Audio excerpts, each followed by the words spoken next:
Dios nos ha dado para el mensaje de hoy. Obviamente, el escudo de fe está en el versículo 16, capítulo 6, versículo 16, y vamos a leerlo. Dice: sobre todo, tomad el escudo de la fe, con que podáis apagar todos los dardos de fuego del maligno. Ya vimos tres elementos. Vimos el cinturón de la verdad, vimos la coraza de justicia y vimos el calzado del apresto del evangelio de la paz. Hoy vamos a ver el cuarto elemento, que es el escudo de la fe. Hay una ley física que se llama la ley de refracción.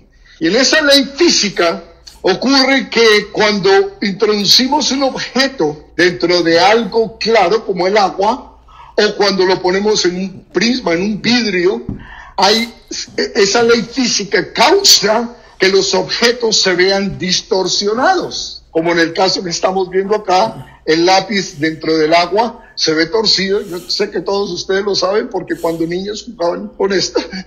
Y de igual manera, la luz, cuando la vemos en este vaso con agua, si se dan cuenta, las líneas que están atrás se ven distorsionadas, se ven cambiadas, ¿ok? Y esto es simplemente una ilustración de cómo el enemigo quiere hacernos ver a nosotros la realidad de Dios. Él quiere distorsionar nuestra imagen de Dios, quiere distorsionar la manera en cómo nosotros vemos los preceptos, los mandamientos, las bendiciones y en sí todo el caminar cristiano. Él quiere hacérnoslo ver de una manera distinta a la realidad. Y lo triste es que en el mundo la gente ve así. Las cosas espirituales no las ven claras como son. Y nosotros, cuando estábamos en el mundo, antes de venir a Cristo, antes de recibir el nuevo nacimiento, también veíamos y percibíamos las cosas de esa manera. Veíamos todo distorsionado, veíamos todo torcido y la percepción de la realidad estaba afectada por la manera en cómo veíamos. Voy a regresar porque creo que hoy es muy importante que volvamos a recordar lo que vimos en los versículos 12 y 13. Y cuando estudiamos estos dos versículos, lo que hicimos, si se acuerdan, fue desenmascarar al enemigo. Y como en cualquier guerra, en cualquier batalla, en cualquier conflicto, es necesario conocer al enemigo, es necesario conocer las estrategias del enemigo para poder confrontarlo, ¿sí?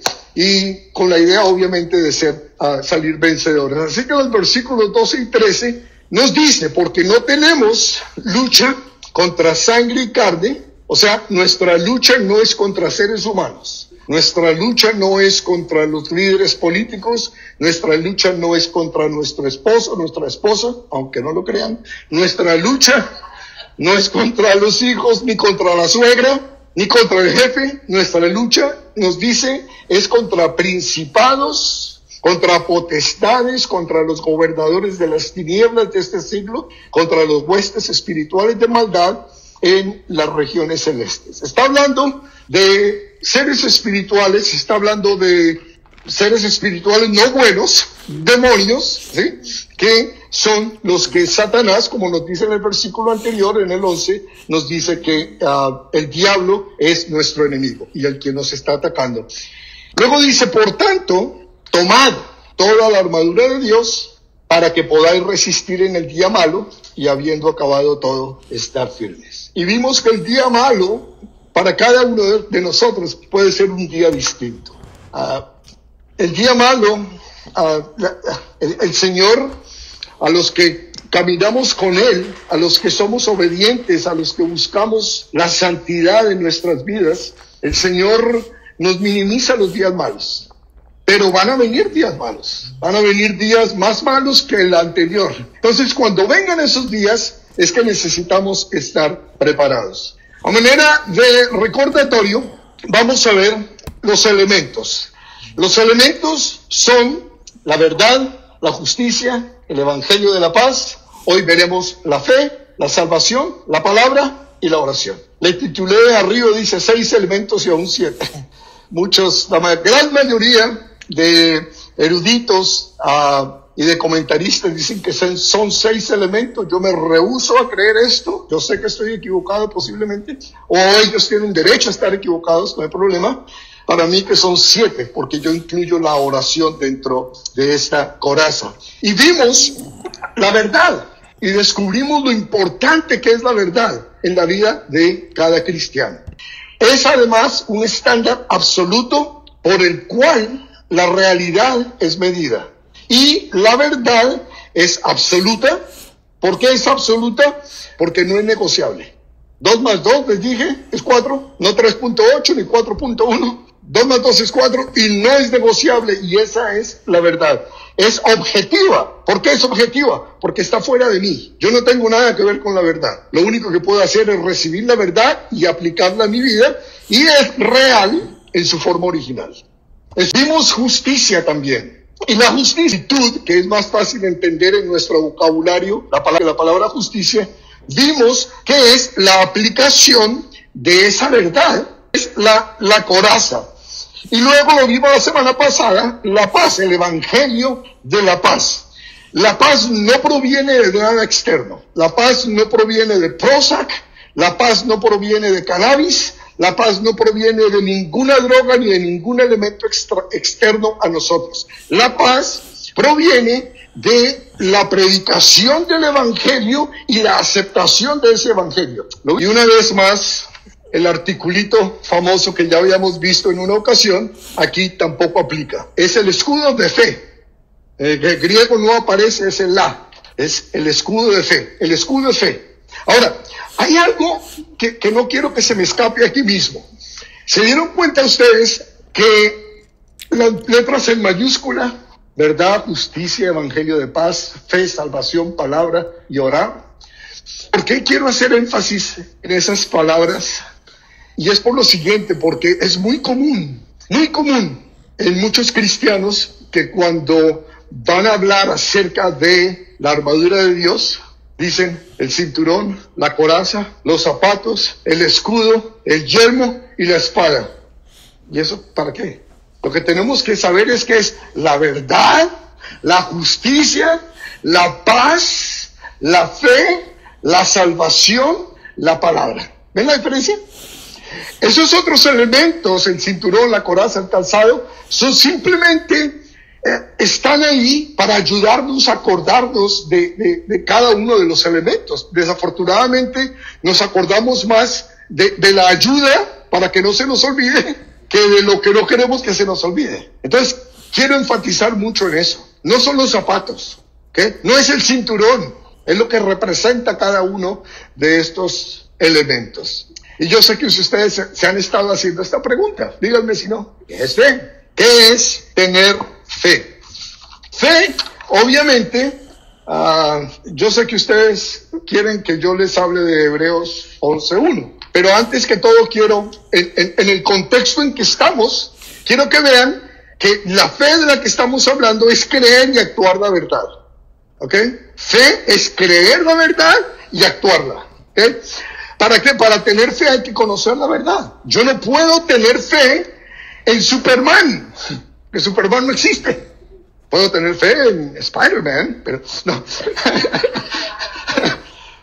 O sea, yo no puedo tener fe en algo que no existe. Es muy importante esto. Necesito primero conocer la verdad, entender que hay una verdad, entender que esa verdad es verdad, para poder depositar mi confianza en esa verdad. Porque nosotros los cristianos, ojo, nosotros los cristianos hemos depositado la confianza de nuestra vida eterna en algo que no hemos visto, en algo que no hemos oído, en algo que no hemos sentido ni hemos tocado. Y le hemos confiado toda nuestra eternidad. Y pues, obviamente, sabemos que Dios existe. El hecho de que no le pueda tocar, sentir, palpar, el hecho de que yo no pueda probar que Dios existe, porque ojo, yo no puedo probar que Dios no existe. De la misma manera que yo no puedo probar que Dios no existe. Es imposible probarlo, pero hay suficiente evidencia para mostrarme que Dios existe. Una de ellas, ¿cuál? La creación. O sea, la conciencia. Y podríamos dedicarle todo un estudio de 3-4 semanas al tema, pero tranquilos porque no lo voy a hacer. ¿Okay? Entonces, Les decía que ustedes estaban esperando esta cita bíblica, ahí está. Los que la pedían a grito entero, ahí la tienen. Hebreos 11:1. Es pues la fe, la certeza de lo que se espera. Noten que es certeza y convicción. Son dos palabras muy importantes. Certeza es estar seguro, no tener duda. Cuando dudas no hay fe. Entonces, es tener certeza de lo que estoy esperando. ¿Qué estamos esperando nosotros, creyentes? ¿Qué estamos esperando? Vida eterna. ¿Qué más estamos esperando? La venida del Señor. Y podremos aquí toda la noche de que estamos esperando cosas que no vemos, que no sentimos, que no podemos ver. Por ejemplo, cuando ustedes eran pobres y tenían que esperar el autobús, estaban ahí parados esperando, sabían que iba a venir, pero no lo veían. Eso es fe. O sea, es una fe simple y tonta, pero es un ejemplo de fe. Dale. Yo sé que yo... Tienes toda la razón, definitivamente. Entonces, es la certeza de lo que espero, es estar cierto, segurísimo, no tener duda que algo que no he visto viene. ¿Cuántos dicen amén? Amén. Ok. Y es la convicción, y esto de convicción, una vez más, es una palabra muy fuerte, de lo que no se ve. Hay muchas cosas que no vemos, como el aire, por ejemplo, que respiramos, pero yo no puedo decir que yo tengo fe en el aire, porque lo estoy respirando y está ahí. Y cuando sopla, lo puedo sentir que pasa por mi mano. O sea, eso no es fe necesariamente. Pero nosotros todos le hemos entregado nuestra vida a un Dios que no hemos visto, a un Dios que no hemos oído, del que no hemos sentido ni palpado. Pero una vez más, no podemos buscar pruebas, porque no podemos probar a Dios, pero hay suficiente evidencia de que Dios existe. Y es esa fe basado en esas evidencias que nos llevan a creer en Él, tanto que hemos dedicado y toda nuestra existencia en la tierra a esa realidad. Ahora, la fe, esto es muy importante, la fe no hace que Dios se mueva. La fe no hace que Dios se mueva, solo hace que accedamos a lo que Dios ya movió. Entonces, estos predicadores y estos que hemos visto en televisión, o quizás algunos hemos atendido a algunas de esas iglesias, en donde los predicadores de la prosperidad enfatizan que es importante tener fe y que si tú no estás recibiendo bendiciones porque no tienes suficiente fe, es falso, va totalmente en contra de la verdad. Lo que mueve a Dios, el brazo de Dios, es su gracia, su misericordia por nosotros. Y nosotros lo que hacemos es que accedemos a esa gracia, a esa misericordia a través de nuestra fe. El poder no está en la fe, el acceso a ese poder sí está en nuestra fe. ¿Sí está claro? El poder no está en lo que yo creo. En lo que yo creo accede al poder de Dios. Es como las oraciones. Que decimos, la oración todo lo puede. Eso es falso. Porque si yo le oro a una imagen, a una estatua de yeso, no va a llegar a ningún lado. Entonces la oración no es la que es poderosa. La oración es a quien le estoy dirigiendo la oración. A quien le dirijo la oración es lo que es poderoso. Entonces yo le dirijo la oración a Dios, esa oración tiene mucho poder. La oración ferviente puede mucho, pero es porque son dirigidas a Dios, no porque la oración en sí, porque la oración son simplemente palabras que salen de mis labios. Entonces, el poder está en lo que Dios ya hizo por nosotros por medio de su gracia. Y la fe accede a esta gracia. Acuérdense, solo necesitamos fe del tamaño de un grano de mostaza para mover una montaña. Entonces, no es el tamaño de nuestra fe, es en quién hemos puesto la fe. En quién hemos puesto la fe es lo que cuenta. Amén. Romanos capítulo 5 versículos 1 y 2 nos dice: justificados pues por la fe, tenemos paz para con Dios por medio de nuestro Señor Jesucristo. Aquí voy a hacer un alto ahí en el punto y coma. Justificados. ¿Qué es justificado? ¿Qué es ser justificado? Es haber nacido de nuevo, ¿cierto? Es haber sido declarado justo delante de Dios. Es como si yo nunca hubiera cometido un pecado. Así me ve Dios cuando soy justificado. Perdonado completamente, sí. Entonces, esta fe de la que está hablando ahí, que marqué en rojo, no es la fe que estamos hablando de los dardos encendidos. Dijimos que ya les he dicho que hay varias clases de fe, y ya que terminemos con Efesios, vamos a hacer una serie de otros estudios y voy a dar una clase sobre las diferentes clases de fe. Esta fe es la fe que salva, es la fe que justifica. Y Pablo le está hablando a creyentes que ya son justificados. ¿Sí? Entonces, justificados, pues por la fe tenemos paz. Vimos la semana pasada, la paz, el evangelio de la paz. Entonces, cuando escuchamos el evangelio y aceptamos esa verdad de ese evangelio, aunque no lo veíamos, ni lo tocábamos, ni lo sentíamos, el Espíritu Santo de Dios viene a nosotros, hace morada en nosotros, y en ese momento nacemos de nuevo y Dios nos ve como si nunca hubiéramos pecado. Nos ve justos, justificados. Eso ocurre en un abrir y cerrar de ojos. En un segundo ocurre. ¿Okay? Y esa justificación produce paz en nosotros. Con Dios, con los demás, con nosotros mismos. Ahora, ¿por quién también tenemos entrada por la fe a esta gracia en la cual estamos firmes y nos gloriamos de la esperanza de la gloria de Dios? Ahí vemos dos tipos de fe. La primera fe es para justificación y la segunda fe es para entrar en la gracia de Dios y vivir en esa gracia. Esa sí es la fe de la de los dardos que necesitamos para la vida diaria. El justo por la fe vivirá. La fe, nosotros necesitamos caminar y vivir por fe. Fuimos reconciliados con Dios por la fe, pero la fe no para ahí. Nosotros vivimos por fe todos los días. Cada vez que tú oras, estás ejerciendo esa fe, porque si no le estarías hablando al aire, y espero que no estés haciendo eso. Sin fe es imposible agradar a Dios. Entonces, esa fe, la fe que por la que tenemos entrada a la gracia de Dios, nótense que les acabé de decir que Dios en su poder nos da su gracia, y la fe nuestra es la que tiene acceso a esa gracia. Es por nuestra fe que podemos llegar a la gracia de Dios, recibirla para nosotros y recibir esa bendición, en la forma en que sea, en lo que necesitamos nosotros. Todo lo que Dios quiere hacer por nosotros, ya lo hizo. Déjenme repetir eso. Todo lo que Dios quiere hacer para nosotros, por nosotros y con nosotros, ya lo hizo.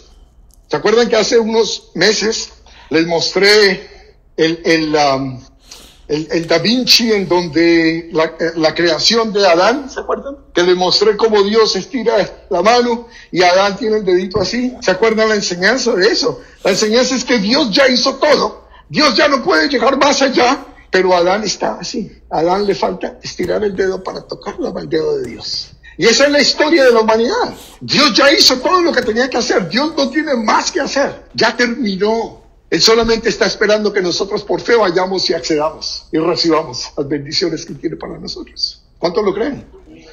Entonces, si no tenemos, o si faltamos, o si fallamos, no le echamos la culpa a Dios. Puede ser, una de ellas puede ser que estamos cosechando de lo que nosotros mismos sembramos. Las consecuencias de nuestro pecado, las consecuencias de nuestras decisiones, de nuestras tontadas. Otra puede ser que el enemigo nos esté tentando. Y Dios simplemente permite que haya la prueba en nosotros. Y cuando estábamos en el colegio o en la universidad, nos hacían pruebas. ¿Para qué? Para saber cuánto sabemos y mejorar y ser mejores, ¿cierto? Dios permite pruebas en nosotros, y a veces Él nos manda pruebas, es para hacernos mejores. Satanás pone tentaciones para hacernos peores. Y nosotros sufrimos las consecuencias de nuestras bobadas. Iba a decir otra cosa, pero qué bueno que no la dije. Para que aprendamos a no ser tan mensos. Bueno, la gracia, hablando en términos bancarios, la gracia consigna, o sea, en Estados Unidos, deposita. La gracia deposita, la fe, ¿qué hace? Retira. La fe retira. Por la gracia Dios deposita, consigna, y nosotros por fe retiramos. Eso es el trabajo de Dios. Dios ya depositó todo. Acuérdense, capítulos 1 y 2. No les voy a aburrir con esto porque ya lo vimos no sé cuántas veces. En los capítulos 1 y 2 aquí en Efesios, todo lo que Dios hizo por nosotros. Él ya no puede hacer más, hermanos. Dice que estamos sentados con Cristo Jesús en lugares celestiales. Ya estamos en el cielo. El problema es que lo creamos. Ahí está lo difícil. La fe nos da completo acceso a Dios. Veamos entonces, aquí en Efesios 6:16, regresemos allá, donde nos dice sobre todo. Sobre todo puede tener dos connotaciones. Una, lo más importante, quiero que hagas esto, pero sobre todo, que hagas esto principalmente. O sea, como que en importancia, sobre todo, tomad el escudo de la fe. Yo no creo que eso sea lo que Dios nos esté diciendo acá con ese sobre todo. Porque si nos dice que esto es lo más importante, entonces es más importante que la verdad, más importante que la justicia, más importante que la paz, más importante que la palabra de Dios, más importante, ¿sí? Yo no creo que a eso se está refiriendo. A lo que sí creo que se está refiriendo es que sobre todo es póntelo encima, como el sobre todo. A veces usamos el sobre todo, ¿sí? Entonces, a eso creo que es a lo que se está refiriendo el Señor. Encima de todo, ponte la fe. Saca el escudo y tómalo usando la fe. Ahora, miren lo que dice acá, dardos de fuego.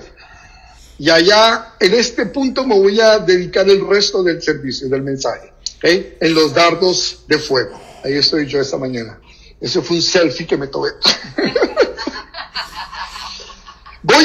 Voy a regresar a dos citas que los que han estado aquí conmigo desde que empezamos en el versículos 10 en adelante, ya lo hemos visto y esta es la tercera vez, pero es necesario traerlo a colación, ¿okay? Ahí me van a perdonar, pero aquí está. Segunda de Corintios 10, versículos del 4 y 5. Nos dice, porque las armas de nuestra milicia no son carnales, sino poderosas en Dios para la destrucción de fortalezas, derribando argumentos y toda altivez que se levanta contra el conocimiento de Dios y llevando cautivo todo pensamiento a la obediencia a Cristo. Este versículo, estos versículos están repletos de información y hace un par de décadas, tal vez, si no más, tal vez un par de décadas, este versículo junto con los versículos 12 y 13 de aquí de Efesios 6, los utilizó la iglesia mucho para hacer algo que yo no estoy en desacuerdo, pero me cuesta mucho trabajo ver la perspectiva de esa idea de guerra espiritual. Guerra espiritual en donde, y ya hablé de eso hace unas semanas atrás, en donde se enterraban Biblias y donde se sacaban menoras y se hacían cosas. Y a veces yo me siento, cuando yo escuchaba eso, me sentía como escuchando la predicación del reverendo Walter Mercado, ¿no? Con cosas que uno dice, esto no puede ser bíblico, esto no puede ser del Señor. Y nosotros sabemos que no es así, porque la batalla espiritual no es en el ámbito físico. Lo vemos acá, es en el ámbito espiritual. Y creo que ya llegamos a darnos cuenta que es en la mente, porque cuando Satanás logra entrar en nuestra mente, de ahí salen todas las acciones. Nosotros somos lo que creemos, y si logra cambiarnos la verdad que conocemos por una mentira, entonces vamos a actuar esa mentira, ¿sí? Y esta otra cita la vimos también hace unas cuantas semanas atrás en Isaías capítulo 5 versículo 20.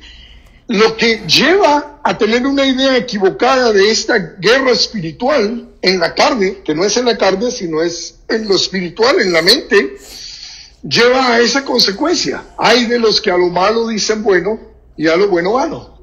¿Conocen a alguien así? Que hacen de la luz tinieblas y de las tinieblas luz, que ponen lo amargo por dulce y lo dulce por amargo. Y nota que dice, ay, o sea, viene juicio. Y eso es lo que quiere el enemigo. Lo que quiere es, vuelvo y le llevo a la imagen.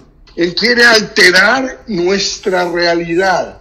Que las cosas, que la verdad no la veamos tal como es, sino que la veamos, exacto. Distorsionada, cambiada, distinta a la realidad. Acordémonos que lo vimos también en semanas pasadas, el ataque de Satanás a Eva fue para hacerle cambiar la percepción de la realidad, para hacerle cambiar la escala de valores. Lo que para ella primero dijo, ni siquiera, el Señor dijo que ni siquiera lo toque, el cual Dios no dijo eso, pero ella creía que Dios había dicho que no lo tocara. De ahí pasó, cuando le habló, cuando le metió la idea en la mente, pasó a decir, no está tan mal después de todo. Y eso es lo que hace con nosotros. Trabaja nuestra mente a través de diferentes medios. Y eso es lo que vamos a ver. Todo lo que vimos hasta ahora en una introducción. Lo que vamos a ver está acá. ¿Cuántos de ustedes han escuchado acerca de la ventana de Overton? Qué bueno, me va a dar la oportunidad de ser el primero. Les voy a leer para la grabación. Joseph Paul Overton, que ahí aparece cuando nació, cuando murió, muy joven, a los 43 años murió. Fue un politólogo estadounidense que se desempeñó como vicepresidente senior del Centro Mackinac de Políticas Públicas. Es mejor conocido por su trabajo a mediados de la década de los 90, desarrollando una idea que desde entonces se conoce como la ventana de Overton. Quiero librar a este señor para que no lo miren feo y lo vean mal. Él no se inventó esto. Él simplemente lo descubrió y le puso pies y cabeza, ¿sí? Y lo desarrolló y vio cómo era que funcionaba. La ventana de Overton es una teoría política que plantea que una idea que de entrada puede ser rechazada radicalmente a través de ciertas estrategias y de forma gradual puede llegar a ser aceptada por la sociedad. ¿Okay? Entonces, esa ventana de Overton que vamos a ver hoy, y que le pedimos al Señor que nos muestre, que nos enseñe, que nos dirija para tener claridad en esto, es la que el enemigo utiliza. Y en la medida que vamos desarrollando, tengo 20 minutos para desarrollarla, en la medida que lo vamos desarrollando vamos a ver cómo esto nos está afectando. Hoy, es más, hoy más que nunca, ¿okay? En nuestra mente y en nuestra capacidad de mantenernos y de permanecer en la verdad. Esta teoría, esta idea, este planteamiento se lleva a cabo en 5 etapas. Si quieren tomar foto, tome foto porque hoy voy a tener que ir avanzando rápido. La primera etapa es pasar de lo impensable a lo radical. La segunda etapa es pasar de lo radical a lo aceptable. La tercera etapa es pasar de lo aceptable a lo sensato y razonable. La cuarta etapa es pasar de lo sensato y razonable a lo popular. Y la quinta etapa es pasar de lo popular a lo político. ¿Okay? Vuelvo y digo, este señor no se la inventó, él simplemente se dio cuenta que algo que ha funcionado a través de los siglos, él le pudo dar forma y darse cuenta cómo el enemigo, el hombre no era cristiano, pero se dio cuenta cómo nosotros desde nuestra perspectiva vemos al enemigo actuando detrás de todo esto. Él simplemente lo vio como un arma política, un arma de negocios, un arma para muchas cosas sociales, etcétera, y lo descubrió. Esto lo digo yo. La ventana de Overton tiene como fin el diluir el concepto del bien y del mal y poder cambiar la escala de valores de toda una sociedad. Entonces, es una técnica utilizada en sociología y en ciencias políticas y se implementa todos los días para lograr llevar a cabo los objetivos de lo que un grupo muy pequeño quiere que las masas lo acepten. Bueno, vamos a ver uno por uno de las etapas. La primera etapa es el momento en que se abre la ventana. La idea y las conductas relacionadas son impresentables. Despiertan repulsión general, están prohibidas. Pero empezamos a hablar de ello y, sin que nadie se dé cuenta, hablamos de ello cada vez más. El proceso ha comenzado y la idea está lista para el siguiente paso. ¿Okay? Esa es la etapa 1. Vuelvo y les digo, si van a tomar foto, tómenla ya, porque la voy a ocultar en este momento. 1, 2, 3, 18, 19, 20. Yo me tomo un trago de café. Esa era la idea, que ustedes me dieran tiempo de tomar café. Bueno, entonces quiero utilizar un ejemplo para que toda esta bla, bla, bla, bla, bla nos quede viendo de algo real. Y voy a usar el ejemplo de comer basura. ¿Ok? Ahí les puse. Vamos a comer basura. Y uno dice, ya que ¿quién va a comer eso? No, eso es... Yo no quiero saber nada de eso de comer basura. Pero resulta que aquí están un par de señoras, ¿son señoras o señores? Son señoras ahí, hablando. Oye, ¿tú sabes que fulanita come basura? Y ¿saben una cosa? No es del todo extraño. Una persona que yo conozco muy cercana a mí, que la amo mucho, vivía cuando creció en la Ciudad de México. Era tan pobre que vivía en los basureros y comía del basurero público. Entonces no es del todo una idea extraña, pero eso no todo el mundo lo hace, ¿cierto? Es repugnante. La sola idea es repugnante. Entonces uno dice, yo no sabía que hay gente que le gusta comer basura o que hay gente que come basura. Y esa es la etapa 1. Es mostrar que lo inaceptable, lo asqueroso, lo que no tiene sentido ni lógica, hay personas que lo hacen. Y uno dice, yo no sabía.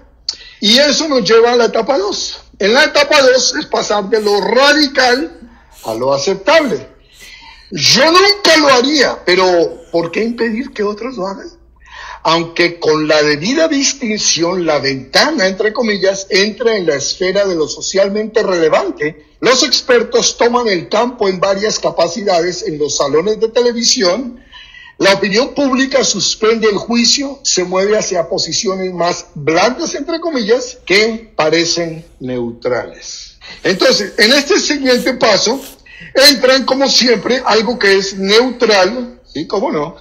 Los medios de comunicación entran y empiezan a mostrar, o sea, nos traen a nuestra mesa algo que nunca jamás nosotros pensaríamos poner en nuestra mesa. Nos lo traen a nuestra sala, se lo llevan al dormitorio del niño, algo que nosotros jamás se nos ocurriría hacer. Los medios de comunicación se encargan de hacerlo. La diferencia y la ventaja es que les están diciendo, aquí hay esto, no huele, pero ahí está. O sea, que no necesita necesariamente ser tan repugnante. Y ustedes se van a dar cuenta que eso es cierto. Yo sé que ya lo saben, pero quiero demostrárselo. Iba a decir cuántos de ustedes crecieron viendo Plaza Sésamo. Ninguno, yo sé que no, por la edad, es obvio. Pero no les estoy diciendo viejos. Pero ¿se acuerdan de ese par de personajes? Enrique y Beto. ¿Cuántas décadas lleva Plaza Sésamo mostrándonos a Enrique y Beto? No son hermanos, ¿cierto? No son hermanos porque ni se parecen ni son... Pero usted sabe que viven juntos, duermen juntos. Y hay muchas cosas que uno dice, qué raro. ¿Desde cuánto hace? Y esto los Teletubbies. Uno dice, uno es un niño, otro es una niña. ¿Y los otros qué son? ¿Los otros qué son? Si hay niños, hay niño y hay niña y los otros. Ya desde empiezan a mostrarnos ideas que son repugnantes. ¡Uy, yo no quiero eso! Pero pues ahí están. Ahí están. Llegan a la casa de una manera o de otra. Y no falta el científico. El científico que dice, nos damos cuenta, hemos visto que hay personas que les gusta la porquería, les gusta la basura, y vamos a ver, tiene que haber algo detrás de esto. Vamos a estudiarlo. No lo vemos tan malo del todo, porque hay otras civilizaciones, hay otros modelos sociales en donde hay personas que comen basura. Pero vamos a verlo, y obviamente, para hacer las cosas más aceptables, porque la idea es esa, hacerlo aceptable a la sociedad, entonces ya no vamos a llamar a la gente que come basura, no les vamos a decir los que comen basura, ¿cierto? No. Entonces les vamos a decir los versurafagías, ¿ok? Porque la palabra versura es la palabra basura en el latín, y fagía es comer también. Entonces no les vamos a llamar los que comen basura, sino los versurafagía. Y nadie entiende, pero y llega el momento en donde se convierten en los versis. Son los versis porque versurafagía, fagía suena muy largo y muy complicado. Son los versis. Oye, yo tengo un amigo que es versi. Ay, sí, yo quiero probar a ver cómo se siente ser versi. Y entonces se dan cuenta que se van introduciendo elementos neutros en la sociedad, y uno al principio decía, yo no sabía que había gente que hacía eso. Y ahora dice, yo no sabía que había gente que hacía eso, pero tiene que ser gente rara. O sea, tiene que ser gente muy rara las que hagan esas cosas. Entonces, introducen elementos raros, elementos neutros como el arco iris y cosas así. Introducen elementos de otras culturas, y entonces la gente empieza a desensibilizarse, ¿se ha dicho así? Desensibilizarse, y ok, yo no sabía que había gente que hacía eso, pero son raros. Y entonces nos lleva a la etapa número 3. Pasamos de lo aceptable a lo sensato y razonable. Y nos dice, a estas alturas, la idea ya ha perdido casi por completo su carga subversiva inicial. No hay nada malo. Es más que comprensible, normal, absolutamente normal. De hecho, necesario. Necesitamos crear las condiciones para que sea aceptable, obviamente. Entonces, los versis están siendo propagados, pero la gente todavía los ve con rechazo. Porque yo no sabía que había gente que hacía eso, pero obviamente tienen que ser gente rara. Entonces los versis todavía no son aceptados del todo, a pesar de que ya no se les llaman los consumidores de basura, sino versis. Más aceptable. Y obviamente entonces los que son neutros, la ciencia que es neutra, ¿cierto? Y así como no. La ciencia viene y nos dice que lo que comen los versis está compuesto por los mismos elementos que comen los no versis. Lo examinaron en el microscopio y se dan cuenta que esos mismos elementos, esos mismos nutrientes, esas mismas bacterias, esos mismos, todo lo que hay ahí, es similar a lo que comen los no versis. O sea que de alguna manera nos hace sentir que, entonces yo también soy un no versi. Yo también soy un versi que no he salido de la cena. Sí, del pantry. Y todos tenemos algo de versis, nos dice la ciencia. Y entonces empezamos bueno. Ahora, los científicos se dieron cuenta de algo muy importante, que los versis tienen más anticuerpos que los no versis. Porque como están comiendo cosas que normalmente no se comen, sus organismos han desarrollado anticuerpos. Es más, nos dicen los científicos que en el evento de un ataque nuclear, los únicos que pueden sobrevivir son los versis. Y no solo eso, ya salieron de la alacena muchos políticos, mucha gente famosa, cantantes, artistas, que antes no habían dicho nada por temor a que los rechazaran, pero como ahora hay más versis, entonces dijeron, yo también soy versi, y yo también soy versi, y empezaron a surgir más y más versis, y entonces la gente los está aceptando más. Entonces pasamos de, yo sabía que había gente que hacía eso, a los que hacen esos tienen que ser gente muy rara, a problemas de ellos. ¿Ven cómo vamos poco a poco aceptando? Yo no sabía que había gente que hacía eso.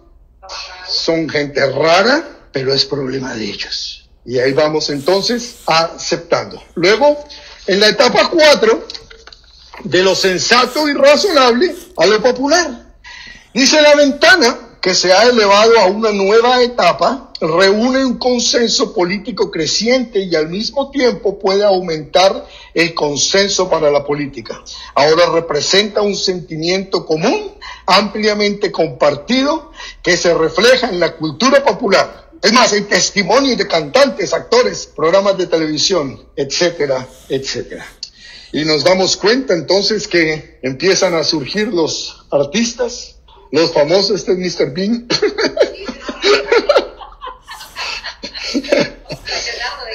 No faltan los que dicen, yo también fui un versi, don Vicente, don Chente también, yo también fui versi, Dieguito. Así también. Y entonces, ¿qué pasa? Ya han surgido famosos. Y para hacerlo más aceptables, entonces ahora se aplican los eufemismos. Que un eufemismo es nombrar algo feo para que no se oiga tan feo. Cambiarle el nombre a algo, ¿sí? Como interrupción voluntaria del embarazo, ¿sí? Eso es un eufemismo. No, eso es un aborto. Eso es un asesinato de un bebé, ¿sí? Pero entonces le cambian, lo hacen más gay. Ya no es homosexual, sino gay. ¿Ustedes saben qué significa gay en el inglés antiguo? Significa feliz. Entonces ya no son homosexuales, sino felices. ¿Sí? Como el uso de eufemismos va cambiándole a la gente la manera de ver las cosas, la manera de percibir las cosas. Se dice, pasó a mejor vida. No se dice que se murió, sino pasó a mejor vida.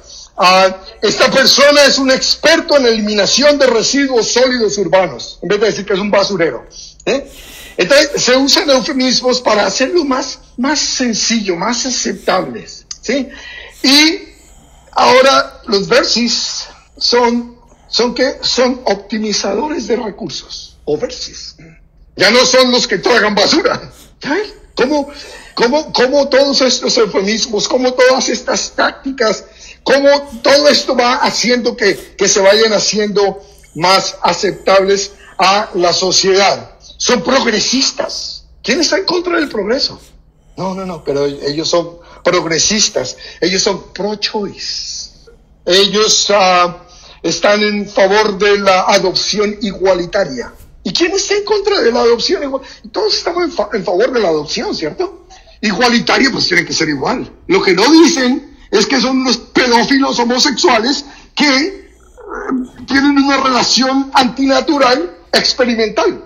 Eso es lo que no se dice. Pero si dijeran eso, nadie va a dejar que adopten a esos niños. Entonces, le cambian la idea. Y eso es parte de la etapa número 4. Entonces, pasamos de, yo no sabía que había gente que hacía eso, es gente rara la que hace eso, a decir, es problema de ellos, pero es normal.